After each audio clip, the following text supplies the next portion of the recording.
ত্রয়োদশ জাতীয় সংসদ নির্বাচনে মনোনয়নপত্র ফরম জমা দিয়েছেন আলহাজ সালাউদ্দিন আহমদ।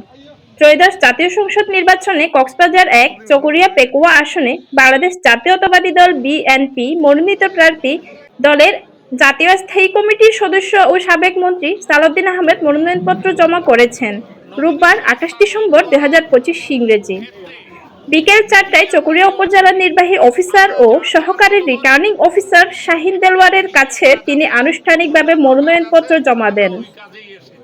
এ সময় উপস্থিত ছিলেন কক্সবাজার জেলা বিএনপির সাধারণ সম্পাদক শামীম আরা স্বপ্না, চকরিয়া উপজেলা বিএনপির সভাপতি এনামুল হক এনাম, মাতামুহুরী সাংগঠনিক উপজেলা বিএনপির সভাপতি ও সাবেক চেয়ারম্যান জামিল ইব্রাহিম চৌধুরী, চকরিয়া পৌরসভা বিএনপির সভাপতি ও সাবেক মেয়র নুরুল ইসলাম হায়দর, পেকুয়া উপজেলা বিএনপির সভাপতি বাহাদুর শাহ, চকরিয়া উপজেলা বিএনপির সাধারণ সম্পাদক এম মোবারক আলী, মাতামুহুরী সাংগঠনিক উপজেলা বিএনপির সাধারণ সম্পাদক হেফাজতুর রহমান টিপু চৌধুরী, চকরিয়া পৌরসভা বিএনপির সাধারণ সম্পাদক এম আব্দুর রহিম সহ বিএনপির অঙ্গ সহযোগী সংগঠনের নেতৃবৃন্দ। এছাড়াও চকরিয়া প্রেস ক্লাবের সভাপতি এম আলী হোসেন সহ বিভিন্ন গণমাধ্যমের সাংবাদিক এবং বিএনপির হাজারো নেতাকর্মী উপস্থিত ছিলেন। জানা যায়, বিএনপির স্থায়ী কমিটির সদস্য সালাউদ্দিন আহমেদ বেলা ১১টা ৪০ ঢাকা থেকে কক্সবাজার বিমানবন্দরে পৌঁছান। সেখান থেকে তিনি সরাসরি চকরিয়ায় সহকারী রিটার্নিং অফিসারের কার্যালয়ে গিয়ে মনোনয়নপত্র দাখিল করেন। পরে তিনি নেতাকর্মীদের উদ্দেশ্যে হাত নেড়ে শুভেচ্ছা জানান এবং নিজ বাসভবন পেকুয়ার উদ্দেশ্যে রওনা দেন।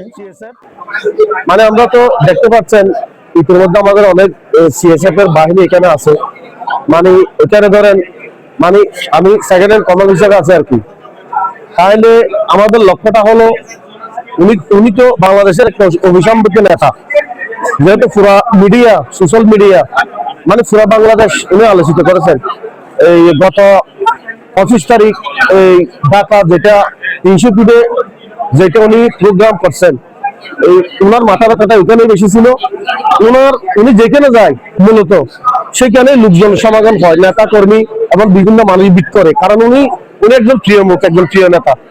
সেজন্য ওনাকে মানুষ ভালোবেসে এটাই করে। আসলে পার্সোনাল সিকিউরিটি মানে 25 জন মতো আমরা নিয়োগ আছি। মানে আমাদের জাতীয় নেতা, উনি বিএনপির নেতা না, উনি এখন জাতীয় নেতা, আন্তর্জাতিক সমাদৃত অত্যন্ত মেধাবী নেতা।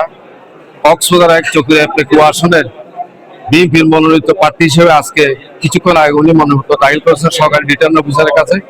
আমরা আশা করি আগামী 12 ফেব্রুয়ারি যে জাতীয় সংসদ নির্বাচন হবে, সেই নির্বাচনে চকরিয়া পেকুয়া মাতামুহুরী অঞ্চল থেকে সর্বোচ্চ ভোটে ধানের শীষের প্রতীক নিয়ে উনি বিজয়ী হবেন, আমরা সেই আশাবাদ ব্যক্ত করছি।